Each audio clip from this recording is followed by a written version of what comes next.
Seigneur, sois loué, sois béni, parce qu'il n'y a pas deux jours qui se ressemblent devant toi. La Bible dit à chaque jour suffit sa peine. Ce matin, nous savons que tes bontés ne sont jamais à leur terme. Tu les renouvelles chaque matin. Tu es le même hier, aujourd'hui, éternellement. Seigneur, nous voulons que tu puisses nous diriger. Ce matin, nous voulons que tu puisses nous conduire vers le vert pâturage. La Bible dit, l'Éternel est mon berger, je ne manquerai de rien. Je confesse ce matin que je ne manquerai de rien. Je confesse ce matin que partout foulera le plan de mes pieds, ce lieu me sera donné. Je confesse ce matin que tu vas appeler à l'existence ce qui n'existe pas dans ma vie comme si cela existait. Je confesse ce matin que je serai la tête et non la queue. Je confesse ce matin que tu te manifesteras dans tout ce que je ferai, Seigneur. Sois béni. Voilà pourquoi j'aimerais te dire merci. J'aimerais anticiper mes remerciements par rapport à ce que tu feras. La Bible dit, tout ce que vous demanderez en priant, croyez que vous l'avez reçu et vous verrez cela s'accomplir. Je confesse ce matin que j'ai déjà reçu et je verrai cela s'accomplir. Dirige-nous, Seigneur. Conduis-nous, prends contrôle de toutes choses, que rien ne t'échappe. Je prie pour que ton esprit soit au rendez-vous. Remplis-moi maintenant de capacités surnaturelles. Remplis-moi de ton onction. Lorsque je vais commencer à parler, que je ne manque pas de paroles. Seigneur, ta parole est esprit et vie. N'est-ce pas, il est écrit, l'homme ne vivra pas seulement de pain, mais aussi de toute parole qui sort de ta bouche. Voilà pourquoi nous voulons écouter ta parole. La Bible dit, la foi vient de ce qu'on entend. Ce qu'on entend vient de ta parole, vient de Dieu. Parle-nous, Seigneur. Oh, édifie-nous, enseigne-nous. Communique-nous ta volonté. Sois béni à jamais. Au nom de Jésus, nous t'avons ainsi prié. Amen. Matthieu chapitre 16, le verset 23. Mais Jésus se retourna, dit à Pierre, arrière de moi, Satan. Tu mets en scandale, car tes pensées ne sont pas les pensées de Dieu, mais celles des hommes. Nous voyons ici Jésus réprimande l'esprit qui avait derrière Pierre. Il n'a pas dit que Pierre était Satan, mais l'esprit qui animait Pierre à ce moment-là.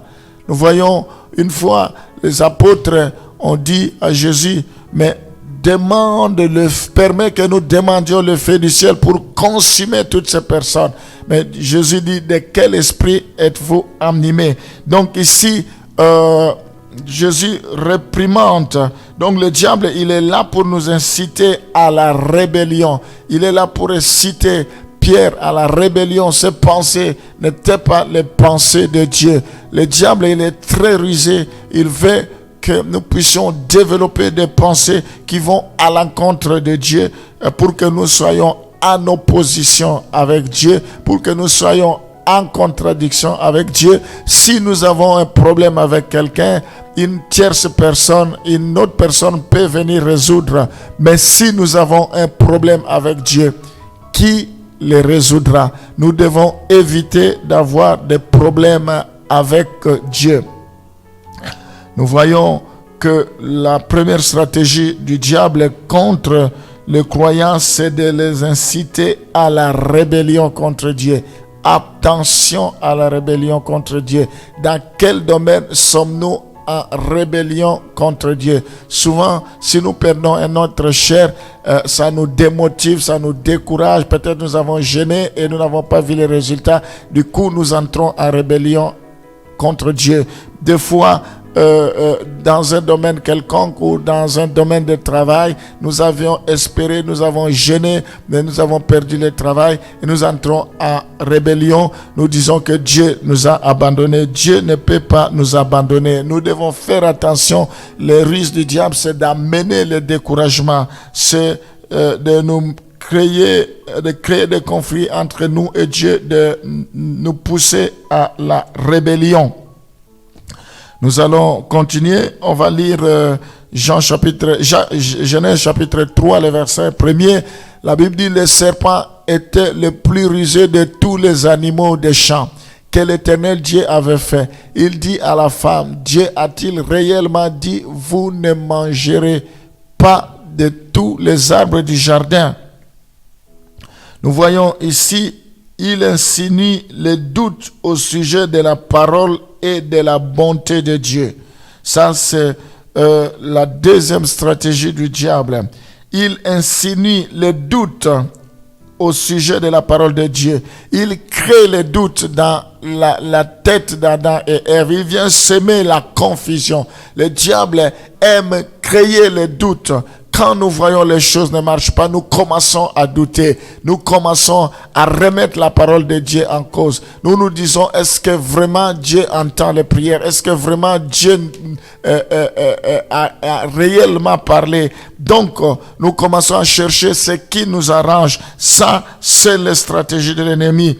Et aussi, il nous incite, donc il insinue le doute au sujet de la parole et de la bonté de Dieu. Il veut nous démontrer que Dieu n'est pas bon. Voilà comment il a créé le doute avec une astuce, et ils ont commencé à se demander si réellement Dieu avait dit cela ou pas. Et ils sont passés à côté de la réalité. Nous pouvons voir cela dans Genèse 3, toujours le verset 4 à 5. Comment ils ont cédé.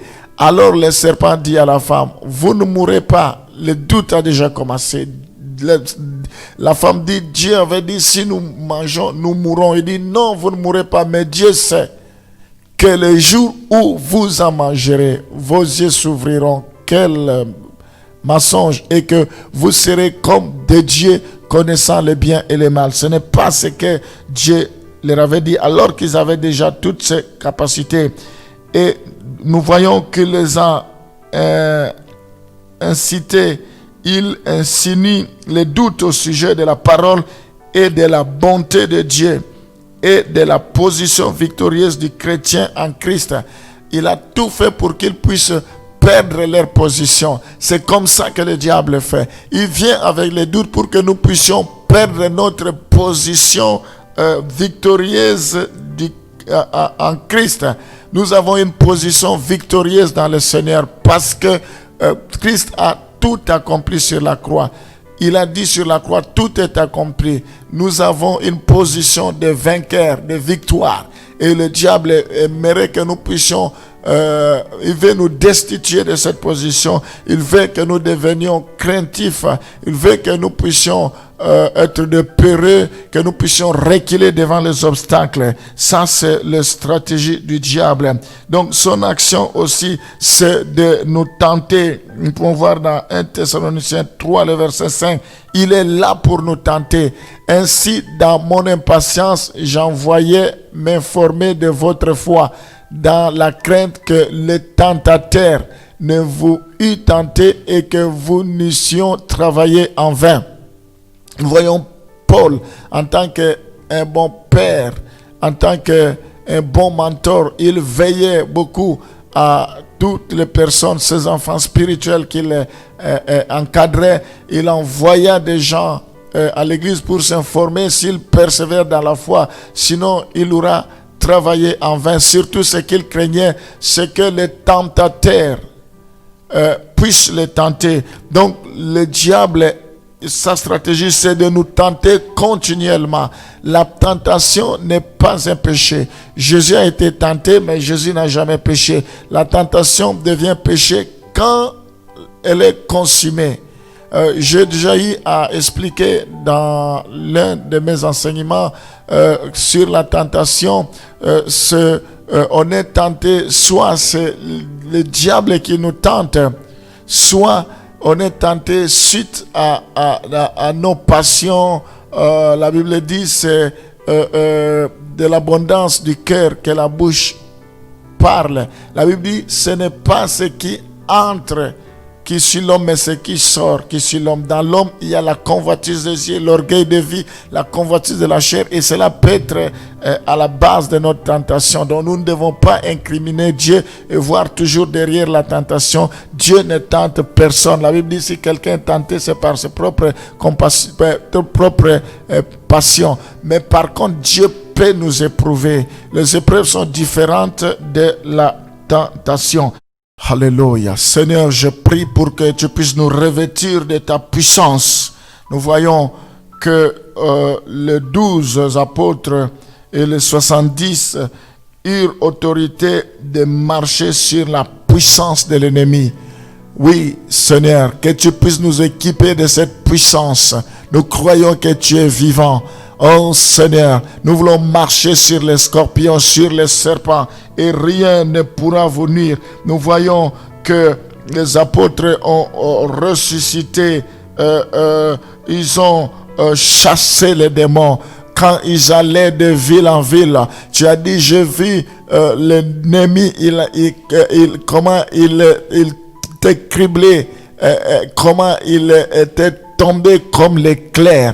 Seigneur, donne-nous ces capacités de chasser les démons, de guérir les malades, d'opérer les miracles, que les sourds entendent, que les muets parlent, que les aveugles recouvrent la vie, que les paralytiques marchent, que les gens courent derrière le bleu qui est la parole, une onction spéciale pour la parole, que les gens court derrière l'huile qui est l'onction. Oh, la Bible dit, vous verrez désormais la différence. C'est l'onction qui fait la différence. Que les gens courent derrière le mou qui est la joie. Que tu répandes la joie. Confirme ta parole. Tu dis, voici le miracle qui accompagneront ceux qui auront cru. Nous venons aspirer aux dons les meilleurs, les dons de puissance, les dons d'opérer les miracles, les dons de guérison, les dons de foi, parole de connaissance.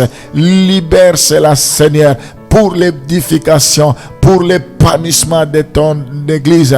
Nous voulons le mettre au service de ton peuple. Tu dis, vous avez reçu gratuitement, donné aussi gratuitement. Oui, Seigneur, il faut que les gens voient des miracles de conversion, que les gens voient toutes sortes de miracles au nom de Jésus, que cela soit supérieur à ce que le diable peut faire, que le diable soit dépouillé, que le plan de l'ennemi soit dépouillé, que le plan de l'ennemi échoue maintenant. Revêtis-nous, Seigneur, fais quelque chose, que l'on sache que tu es avec nous, que l'on sache que nous faisons toutes les choses conformément à toi. Nous ne voulons rien faire pour notre propre gloire, pour une vaine gloire, mais au contraire, que nous diminuons, que nous nous effaçons, que toi tu croisses, que tout ce qui sera fait soit pour ta gloire. Sois béni, Seigneur. Nous voulons que cette bonne nouvelle soit prêchée partout,